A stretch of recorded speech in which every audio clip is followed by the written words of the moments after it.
అందరికీ నమస్కారం. ఈరోజు మనం ప్రపంచంలోనే అతిపెద్ద ఇతిహాసం గురించి మాట్లాడుకోబోతున్నాం. అదే మహాభారతం. చాలామంది ఇది కేవలం బాణాలు, రథాలు, యుద్ధాల కథ అనుకుంటారు. కాని కాదండి, ఇది అంతకు మించి మంచికి చెడుకు మధ్య జరిగిన ఒక పెద్ద పోరాటం. ధర్మానికి అధర్మానికి మధ్య జరిగిన ఈ సంఘర్షణ కథలోకి మన ప్రయాణం మొదలుపెడదాం.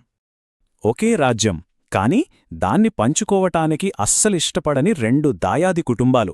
వినటానికి ఏదో కుటుంబ గొడవలా అనిపించచ్చు కదూ, కాని ఈ గొడవే ఒక యుగాన్ని మార్చేసింది, చరిత్రపుటల్లో శాశ్వతంగా నిలిచిపోయింది.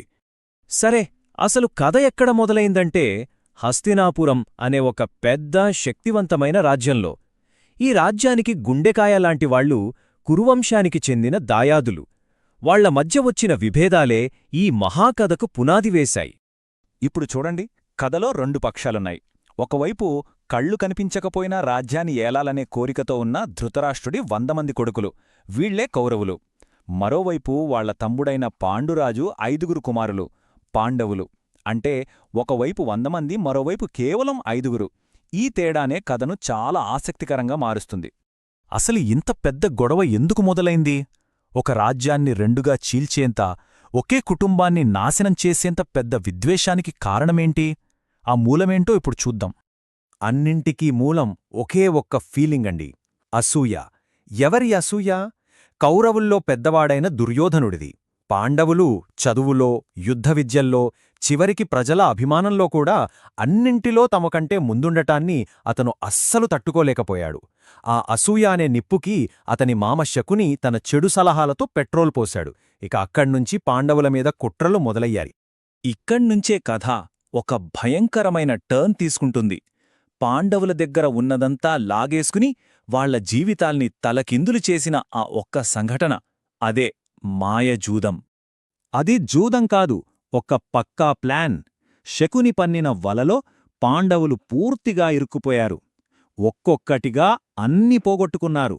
మొదట రాజ్యం పోయింది, తరువాత వాళ్ల సంపద మొత్తం పోయింది, చివరికి వాళ్ల స్వేచ్ఛను కూడా కోల్పోయారు. కాని అంతటితో ఆగలేదు. కథలో అత్యంత దారుణమైన ఘట్టమేంటంటే వాళ్ల భార్య ద్రౌపదిని కూడా పందెంలో పెట్టి ఓడిపోయారు. నిండు సభలో పెద్దలందరి ముందు జరిగిన ఆ ఘోర అవమానం, అదే ఈ కథలో పాయింట్ ఆఫ్ నో రిటర్న్. ఆ క్షణం తర్వాత యుద్ధం జరగడం ఖాయమని అందరికీ అర్థమైపోయింది. అది ఎప్పుడు జరుగుతుందనేదే ప్రశ్న. సరే, జోదంలో ఓడిపోయారు కదా, దానికి శిక్షగా పాండవులు అన్నింటినీ వదులుకోవాల్సి వచ్చింది. రాజ్యం, రాజభోగాలు అన్నీ వదిలి కఠినమైన షరతులతో అడవులకు వెళ్లాల్సి వచ్చింది. ఇది వాళ్ల సహనానికి పెట్టిన ఒక పెద్ద పరీక్ష. ఆ ఒప్పందం ప్రకారం వాళ్లు 12 ఏళ్లు అడవుల్లో కఠినమైన జీవితం గడిపారు. అది పూర్తయ్యాక ఇంకో ఏడాదిపాటు ఎవ్వరికీ తెలియకుండా అజ్ఞాతవాసం చెయ్యాలి. అంటే ఎవరికంటా పడకూడదనమాట. ఈ 13 ఏళ్ల కష్టకాలాన్ని వాళ్లు విజయవంతంగా పూర్తిచేసి తాము మాటమీద నిలబడేవాళ్లమని నిరూపించుకున్నారు. 13 ఏళ్లు గడిచాయి. ఒప్పందం ప్రకారం పాండవులు తిరిగి వచ్చి తమ రాజ్యాన్ని తమకు ఇవ్వమని అడిగారు. కాని అధికార మదంతో ఉన్న దుర్యోధనుడు ఏమన్నాడో తెలుసా? ఒక సూది మొనమోపినంత భూమి కూడా ఇవ్వను అని కరాఖండిగా చెప్పేశాడు. ఇక శాంతి చర్చడకు దారులన్నీ మూసుకుపోయాయి. యుద్ధం తప్ప వేరే మార్గం లేకపోయింది. ఇక కురుక్షేత్ర యుద్ధభూరిలో 2 సైన్యాలు ఎదురెదురుగా నిలబడ్డాయి. ఒకవైపు కౌరవుల పక్షాన భీష్ముడు, ద్రోణుడు, కర్ణుడు లాంటి మహామహాయోధులున్నారు. ఓడించడం అసాధ్యమనుకునేంతమంది. కాని పాండవుల వైపు ఒక స్పెషల్ పవరుంది. అది సైన్యం కాదు, సాక్షాత్తూ శ్రీకృష్ణుడి మార్గదర్శకత్వం. ఈ మొత్తం యుద్ధంలో శ్రీకృష్ణుడి రోల్ చాలా అంటే చాలా ఇంపార్టెంట్. ఆయన యుద్ధం చేయలేదు, చేతిలో ఆయుధం కూడా పట్టలేదు. కాని యుద్ధం గమనాన్ని మార్చగలిగే వ్యూహాలన్నీ ఆయనవే. కేవలం అర్జునుడికి రథసారథిగా మాత్రమే కాదు, ఒక గైడ్గా, ఒక మెంటర్గా ఉండి పాండవులను గెలిపించాడు. యుద్ధం మొదలవబోయే ముందు అర్జునుడు తన ఎదురుగా ఉన్నది తన తాతలు, గురువులు, బంధువులే అని చూసి తట్టుకోలేకపోయాడు. నేను వీళ్లతో పోరాడలేను అంటూ తన గాండివాన్ని కిందపడేశాడు. సరిగ్గా ఆ టైంలో శ్రీకృష్ణుడు అతనికి భగవద్గీతను బోధించాడు. సింపుల్గా చెప్పాలంటే, ఫలితం గురించి ఆలోచించకు, నీ పను నువ్వు చెయ్యి, ధర్మం కోసం పోరాడటమే నీ కర్తవ్యం అని చెప్పి అతన్ని మళ్లీ యుద్ధానికి సిద్ధం చేశాడు. ఆ తర్వాత జరిగిన మహాయుద్ధం అక్షరాలా 18 రోజులపాటు సాగింది. వినడానికి 18 రోజులే కనిపించొచ్చు, కాని ఆ కొద్ది రోజుల్లోనే ఒక యుగం అంతమైంది. లక్షల మంది చనిపోయారు. చరిత్ర గతే మారిపోయింది. 18 రోజుల భీకర పోరాటం తర్వాత, అపారమైన నష్టం, త్యాగాల తర్వాత ఆ మహాయుద్ధం ముగిసింది. మరి ఇంత జరిగాక చివరికి ఎవరు గెలిచారు?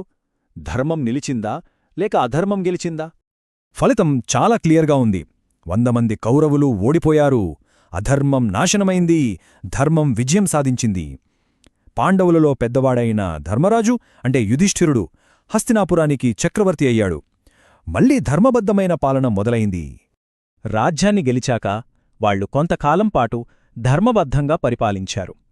తమ జీవితంలో చేయాల్సిన పనులన్నీ పూర్తయ్యాయని అనుకున్నాక రాజ్యాన్ని తమ వారసుడైన పరీక్షిత్తుకు అప్పగించి వాళ్ల చివరి ప్రయాణాన్ని మొదలుపెట్టారు. అదే స్వర్గారోహణ. మోక్షం కోసం హిమాలయాల వైపు నడిచి వెళ్లారు. ఇది వాళ్ల అద్భుతమైన జీవితకథకు ఒక గంభీరమైన ముగింపు. వేల సంవత్సరాలు గడిచిపోయినా ఈ మహాభారత కథ మనకిచ్చే ఒకే ఒక్క గొప్ప సందేశమేంటంటే యతో ధర్మస్తతో జయః. అంటే ఎక్కడ ధర్మం ఉంటుందో అక్కడే విజయం ఉంటుంది. పరిస్థితులు ఎంత కష్టంగా ఉన్నా, ఎదుటిపక్షం ఎంత బలంగా ఉన్నా సరే, అంతిమ విజయం ఎప్పుడూ ధర్మానిదే.